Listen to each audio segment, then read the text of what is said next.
Lucy je kreatívna amatérska spisovateľka, ale jej poviedky často končia v šuflíku.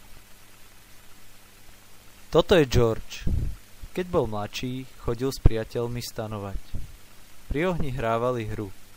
Jeden človek začal príbeh a ostatní v ňom pokračovali. Tým je vášnivý hráč RPG hier, ale jeho priatelia už nemajú toľko času ako kedysi.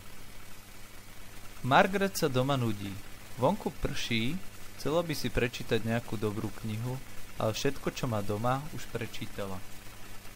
V ten deň všetci náhodou objavia na internete Aperta Libro. Čo je to Aperta Libro? Aperta Libro je platforma na spoločnú tvorbu a čítanie kníh.